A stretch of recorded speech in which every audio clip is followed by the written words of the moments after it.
이 세상에 행복을 원하지 않는 중생이 없고, 돈은 중생들이 행복을 이루는데 가장 중요한 수단임을 부처님께서도 잘 알고 계셨다. 초기 경전에는 돈과 재물에 대해 언급하신 부처님 말씀들을 찾아볼 수 있다. 올바른 행실도 닦지 못하고 젊어서 재물도 모으지 못하면 고기 없는 연못의 늙은 외가리처럼 속절없이 죽을 뿐이다. 법구경에 나오는 말이다. 어느 때 부처님께서는 사위국 기수급 고도관에 계셨다. 그때 세존께서 모든 비구들에게 말씀하셨다. 현재 세상에서 세 가지 일을 가지면 그런 선남자와 선여인은 한량없이 많은 복을 얻을 것이다. 어떤 것이 그 세 가지인가? 현재 세상에서 믿음을 가지면 그런 선남자와 선여인은 한량없이 많은 복을 얻을 것이다. 만일 현재 세상에서 재물을 가지면 그런 선남자와 선여인은 한량없이 많은 복을 얻을 것이다. 만일 현재 세상에서 범행을 가지면 그런 선남자와 선여인은 한량없이 많은 복을 얻을 것이다. 비구들아, 이것을 일러 현재 세상에서 세 가지 일을 가지면 한량없이 많은 복을 얻을 것이라고 하는 것이다. 그때 세존께서 이런 개송을 말씀하셨다. 믿음, 재물, 범행은 얻기 어려운 것. 개를 가지는 이만이 받아 가질 수 있다. 이 세 가지를 깨달아 알고 나서 지혜로운 사람은 수시로 보시행한다. 그는 오랜 세월 동안 편안함을 얻고 모든 하늘들도 보호해 주나니 그는 거기에서 스스로 즐기면서 5가지 용락에 만족할 줄 모른다. 부처님께서는 생로병사의 고통을 해결하기 위해 출가하셨다. 그렇다면 삶의 고통 중 가장 큰 고통은 무엇일까? 부처님께서는 죽음의 고통보다 가난으로 인한 고통이 더 크다고 하셨다. 어떤 법을 괴로움이라 하느냐? 이른바 빈궁이다. 어떤 괴로움이 가장 크겠는가?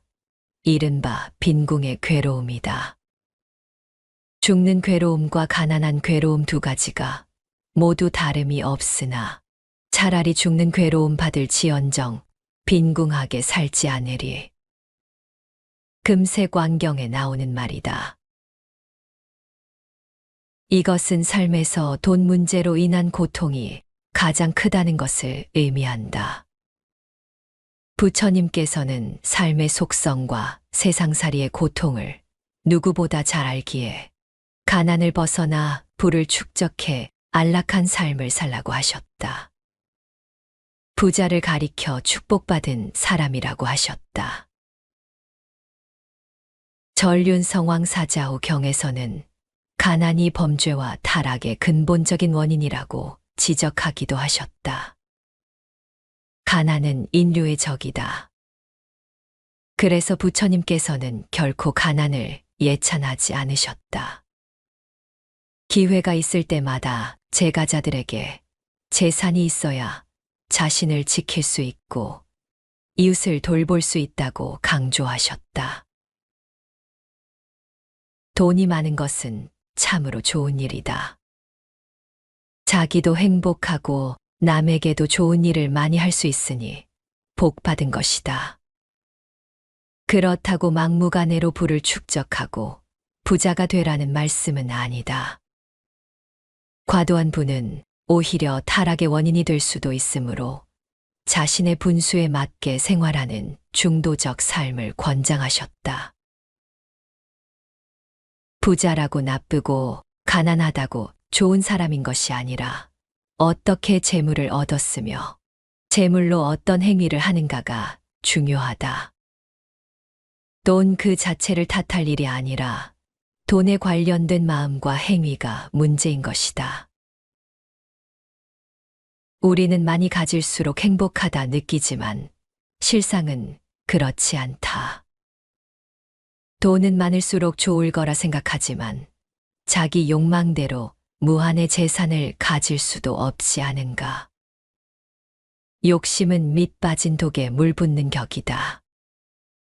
돈 99냥을 가진 자가 100냥을 채우기 위해 1냥을 가진 자의 것을 빼앗는다는 말이 있다. 돈을 좋아하는 사람은 바라던 만큼 돈을 가지게 되어도 만족하지 않는다.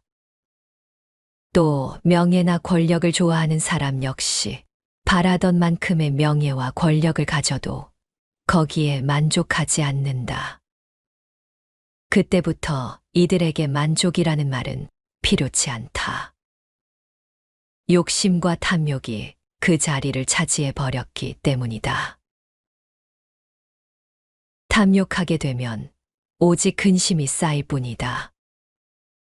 마음으로 무언가를 꽉 붙들고 있다면 긴장할 수밖에 없다. 동시에 우리의 하루가 긴장되고 우리의 일이 제대로 풀리지 않고 우리의 삶도 메마르게 되는 것이다.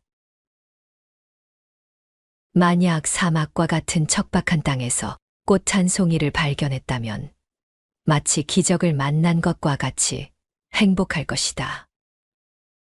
하지만 꽃이 셀 수 없을 정도로 가득한 꽃밭에서 꽃 한 송이를 본다면 어떨까? 많은 사람들이 풍요로움 속에서도 만족을 느낄 수 없는 상태인 풍요 속의 빈곤의 삶을 살아가고 있다. 옛날에 개구리 한 마리가 풀밭에 드러누워 쉬고 있는 황소의 모습을 보고는 황소의 큰 덩치에 놀라며 부러워하였다. 황소만큼 커지고 싶었던 개구리는 몸에 있는 주름살이 없어질 때까지 몸을 불려나갔다. 힘껏 몸을 부풀린 다음 자식들에게 내 몸이 황소보다 더 크냐고 물었다. 자식들은 고개를 저었다. 안 되겠다고 생각한 개구리는 몸을 부풀리기 시작했다. 이번에는 더욱 힘을 들여 자기의 살갗을 팽팽하게 뻗칠 수 있는 데까지 뻗쳤다. 그리고 누가 더 크냐고 다시 물었다.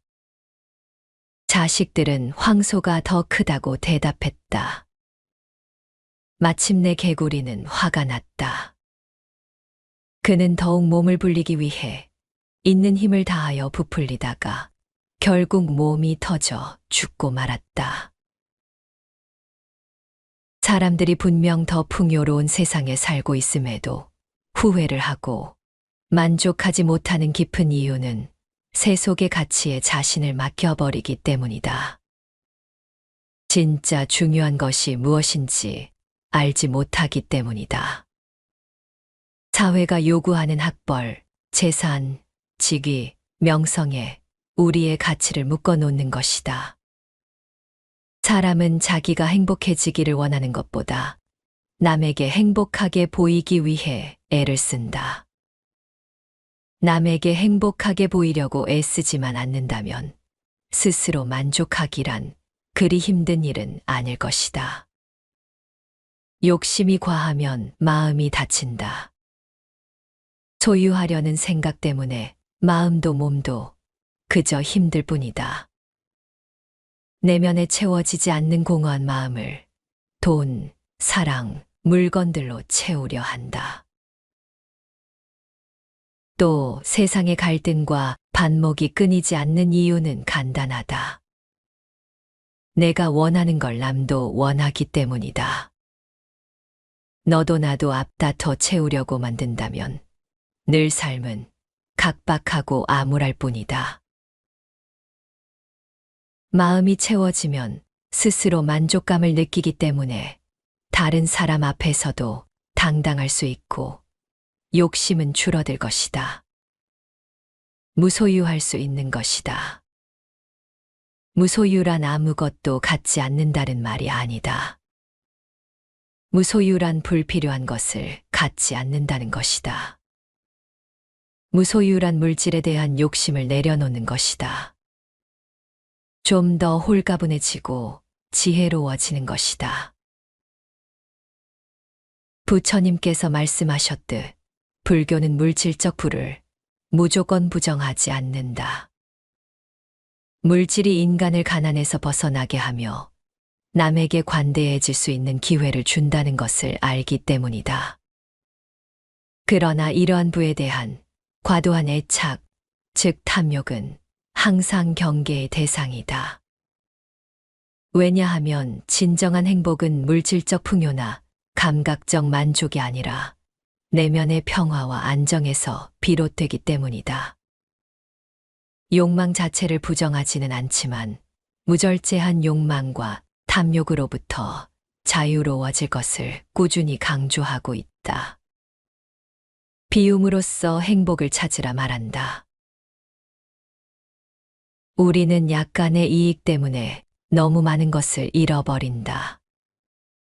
몇 푼의 돈 때문에 우리가 누릴 수 있는 작은 행복들을 잃고 만다. 더 검소하고 작은 것으로서 기쁨을 느껴야 하거늘 덜 갖고도 더 많이 존재할 수 있어야 하거늘 사람들은 행복을 크고 거창한 것, 외적인 것에서만 찾고 있다. 우리가 잘 알지 않은가? 살아보니 돈보다 마음 편한 것이 제일이고, 살아보니 돈 많은 이보다 만나서 마음 편한 이와 함께하고 싶고, 살아보니 돈이 아무리 많아도 절대 살 수 없는 것들이 있다는 것을. 한 가난한 사내가 있었다. 힘겹게 살아가던 그에게는 목표가 한 가지 있었다. 그것은 남들이 쉽게 입어보지 못하는 고급 외투를 사는 것이었다. 외투가 전시되어 있는 가게를 지나칠 때마다 그는 속으로 생각했다.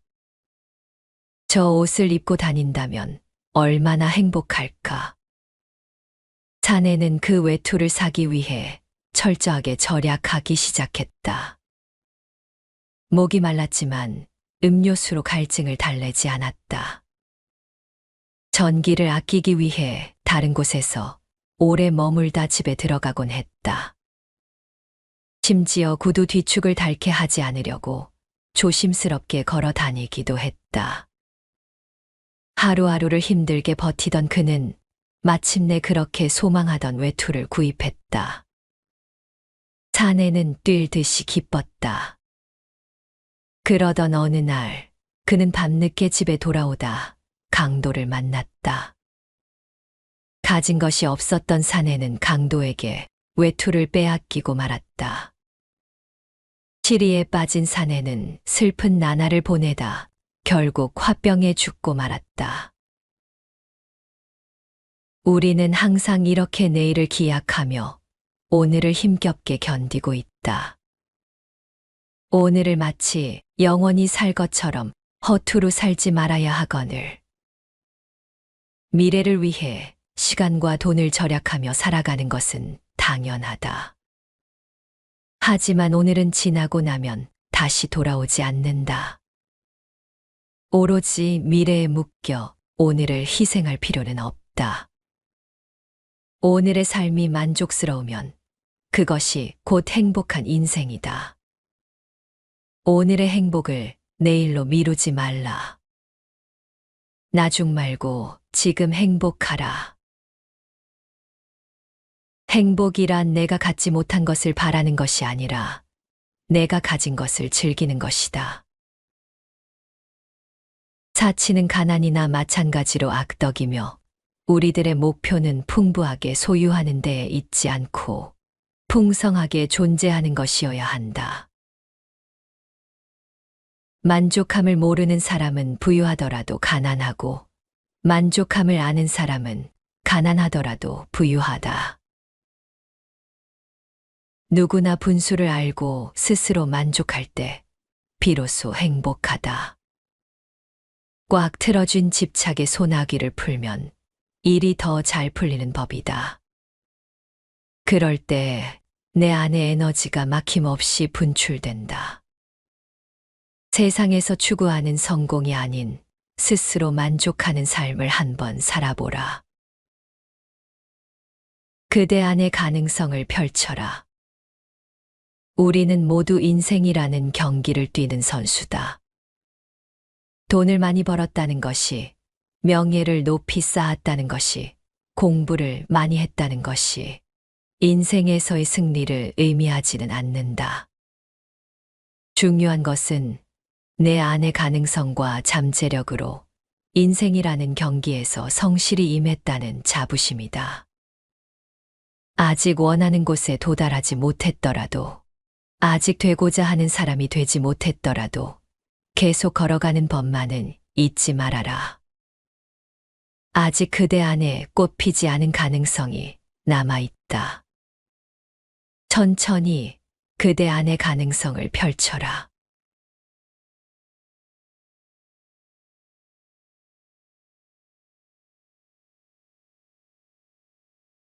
이 세상에 행복을 원하지 않는 중생이 없고, 돈은 중생들이 행복을 이루는데 가장 중요한 수단임을 부처님께서도 잘 알고 계셨다.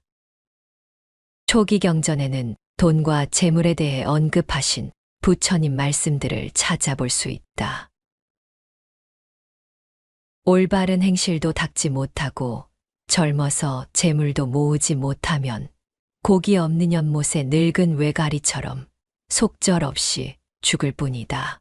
법구경에 나오는 말이다. 어느 때 부처님께서는 사위국 기수급 고도관에 계셨다.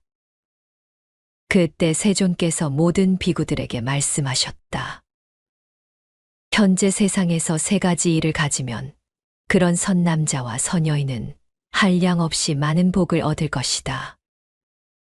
어떤 것이 그 세 가지인가? 현재 세상에서 믿음을 가지면 그런 선남자와 선여인은 한량없이 많은 복을 얻을 것이다. 만일 현재 세상에서 재물을 가지면 그런 선남자와 선여인은 한량없이 많은 복을 얻을 것이다. 만일 현재 세상에서 범행을 가지면 그런 선남자와 선여인은 한량없이 많은 복을 얻을 것이다.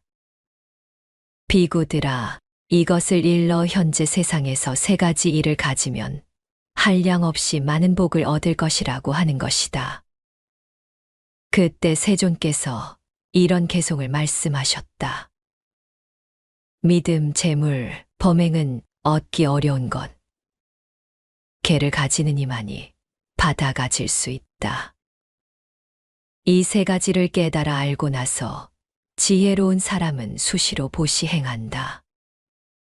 그는 오랜 세월 동안 편안함을 얻고 모든 하늘들도 보호해 주나니 그는 거기에서 스스로 즐기면서 5가지 용락에 만족할 줄 모른다. 부처님께서는 생로병사의 고통을 해결하기 위해 출가하셨다. 그렇다면 삶의 고통 중 가장 큰 고통은 무엇일까? 부처님께서는 죽음의 고통보다 가난으로 인한 고통이 더 크다고 하셨다. 어떤 법을 괴로움이라 하느냐? 이른바 빈궁이다. 어떤 괴로움이 가장 크겠는가? 이른바 빈궁의 괴로움이다. 죽는 괴로움과 가난한 괴로움 두 가지가 모두 다름이 없으나 차라리 죽는 괴로움 받을 지언정 빈궁하게 살지 않으리. 금세광경에 나오는 말이다. 이것은 삶에서 돈 문제로 인한 고통이 가장 크다는 것을 의미한다. 부처님께서는 삶의 속성과 세상살이의 고통을 누구보다 잘 알기에 가난을 벗어나 부를 축적해 안락한 삶을 살라고 하셨다. 부자를 가리켜 축복받은 사람이라고 하셨다. 전륜성왕사자후 경에서는 가난이 범죄와 타락의 근본적인 원인이라고 지적하기도 하셨다. 가난은 인류의 적이다. 그래서 부처님께서는 결코 가난을 예찬하지 않으셨다. 기회가 있을 때마다 제가자들에게 재산이 있어야 자신을 지킬 수 있고 이웃을 돌볼 수 있다고 강조하셨다. 돈이 많은 것은 참으로 좋은 일이다. 자기도 행복하고 남에게도 좋은 일을 많이 할 수 있으니 복 받은 것이다.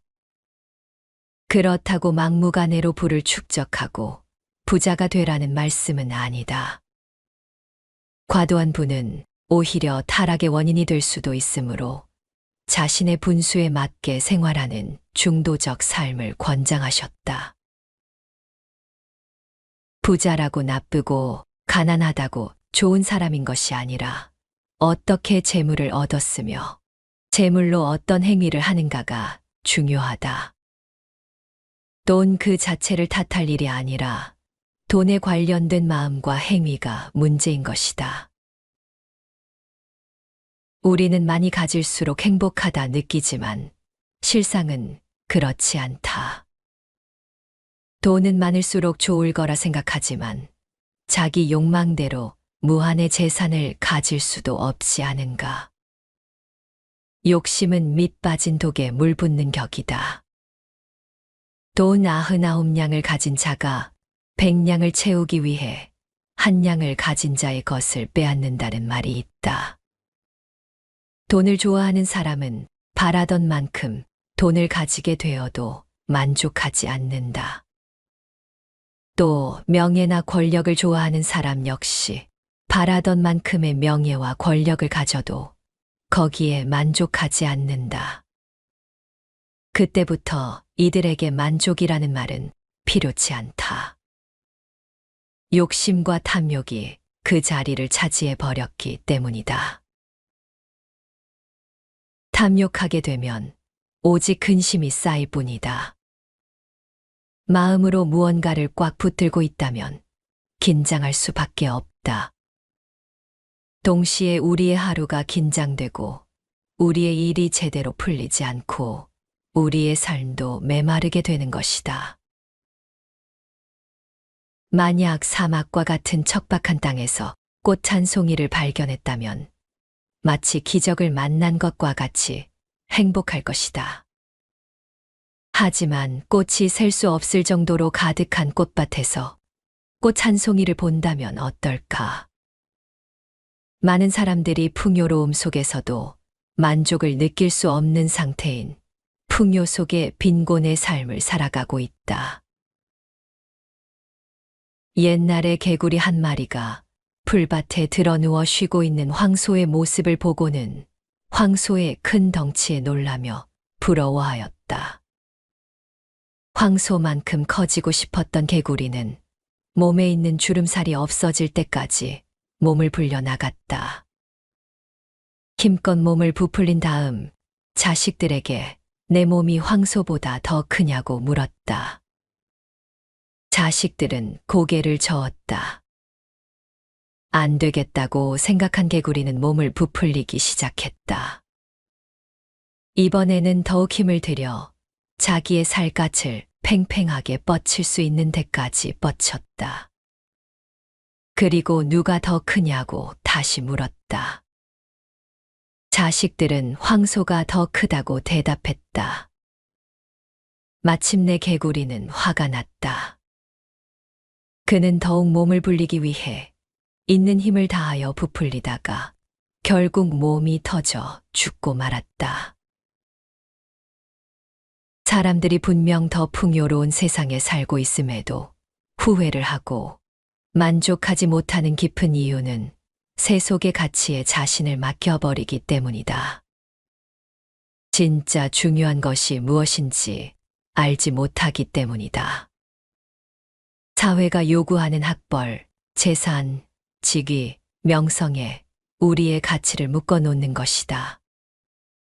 사람은 자기가 행복해지기를 원하는 것보다 남에게 행복하게 보이기 위해 애를 쓴다. 남에게 행복하게 보이려고 애쓰지만 않는다면 스스로 만족하기란 그리 힘든 일은 아닐 것이다. 욕심이 과하면 마음이 다친다.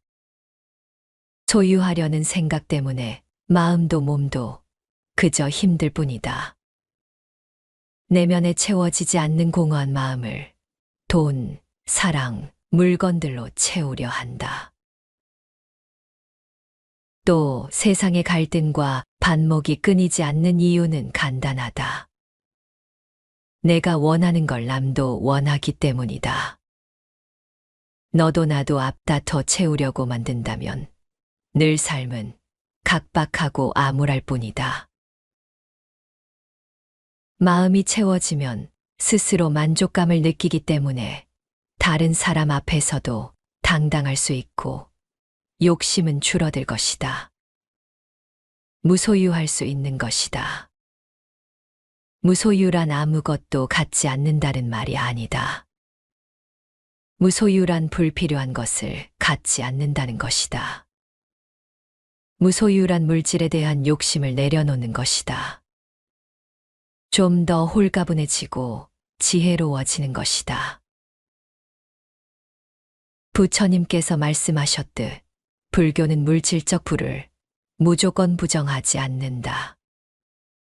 물질이 인간을 가난에서 벗어나게 하며 남에게 관대해질 수 있는 기회를 준다는 것을 알기 때문이다. 그러나 이러한 부에 대한 과도한 애착, 즉 탐욕은 항상 경계의 대상이다. 왜냐하면 진정한 행복은 물질적 풍요나 감각적 만족이 아니라 내면의 평화와 안정에서 비롯되기 때문이다. 욕망 자체를 부정하지는 않지만 무절제한 욕망과 탐욕으로부터 자유로워질 것을 꾸준히 강조하고 있다. 비움으로써 행복을 찾으라 말한다. 우리는 약간의 이익 때문에 너무 많은 것을 잃어버린다. 몇 푼의 돈 때문에 우리가 누릴 수 있는 작은 행복들을 잃고 만다. 더 검소하고 작은 것으로서 기쁨을 느껴야 하거늘. 덜 갖고도 더 많이 존재할 수 있어야 하거늘. 사람들은 행복을 크고 거창한 것, 외적인 것에서만 찾고 있다. 우리가 잘 알지 않은가? 살아보니 돈보다 마음 편한 것이 제일이고, 살아보니 돈 많은 이보다 만나서 마음 편한 이와 함께하고 싶고, 살아보니 돈이 아무리 많아도 절대 살 수 없는 것들이 있다는 것을. 한 가난한 사내가 있었다. 힘겹게 살아가던 그에게는 목표가 한 가지 있었다. 그것은 남들이 쉽게 입어보지 못하는 고급 외투를 사는 것이었다. 외투가 전시되어 있는 가게를 지나칠 때마다 그는 속으로 생각했다. 저 옷을 입고 다닌다면 얼마나 행복할까? 사내는 그 외투를 사기 위해 철저하게 절약하기 시작했다. 목이 말랐지만 음료수로 갈증을 달래지 않았다. 전기를 아끼기 위해 다른 곳에서 오래 머물다 집에 들어가곤 했다. 심지어 구두 뒤축을 닳게 하지 않으려고 조심스럽게 걸어 다니기도 했다. 하루하루를 힘들게 버티던 그는 마침내 그렇게 소망하던 외투를 구입했다. 사내는 뛸 듯이 기뻤다. 그러던 어느 날 그는 밤늦게 집에 돌아오다 강도를 만났다. 가진 것이 없었던 사내는 강도에게 외투를 빼앗기고 말았다. 시리에 빠진 사내는 슬픈 나날을 보내다 결국 화병에 죽고 말았다. 우리는 항상 이렇게 내일을 기약하며 오늘을 힘겹게 견디고 있다. 오늘을 마치 영원히 살 것처럼 허투루 살지 말아야 하거늘. 미래를 위해 시간과 돈을 절약하며 살아가는 것은 당연하다. 하지만 오늘은 지나고 나면 다시 돌아오지 않는다. 오로지 미래에 묶여 오늘을 희생할 필요는 없다. 오늘의 삶이 만족스러우면 그것이 곧 행복한 인생이다. 오늘의 행복을 내일로 미루지 말라. 나중 말고 지금 행복하라. 행복이란 내가 갖지 못한 것을 바라는 것이 아니라 내가 가진 것을 즐기는 것이다. 사치는 가난이나 마찬가지로 악덕이며 우리들의 목표는 풍부하게 소유하는 데에 있지 않고 풍성하게 존재하는 것이어야 한다. 만족함을 모르는 사람은 부유하더라도 가난하고 만족함을 아는 사람은 가난하더라도 부유하다. 누구나 분수를 알고 스스로 만족할 때 비로소 행복하다. 꽉 틀어준 집착의 소나기를 풀면 일이 더 잘 풀리는 법이다. 그럴 때 내 안의 에너지가 막힘없이 분출된다. 세상에서 추구하는 성공이 아닌 스스로 만족하는 삶을 한번 살아보라. 그대 안의 가능성을 펼쳐라. 우리는 모두 인생이라는 경기를 뛰는 선수다. 돈을 많이 벌었다는 것이, 명예를 높이 쌓았다는 것이, 공부를 많이 했다는 것이 인생에서의 승리를 의미하지는 않는다. 중요한 것은 내 안의 가능성과 잠재력으로 인생이라는 경기에서 성실히 임했다는 자부심이다. 아직 원하는 곳에 도달하지 못했더라도, 아직 되고자 하는 사람이 되지 못했더라도 계속 걸어가는 법만은 잊지 말아라. 아직 그대 안에 꽃 피지 않은 가능성이 남아있다. 천천히 그대 안의 가능성을 펼쳐라.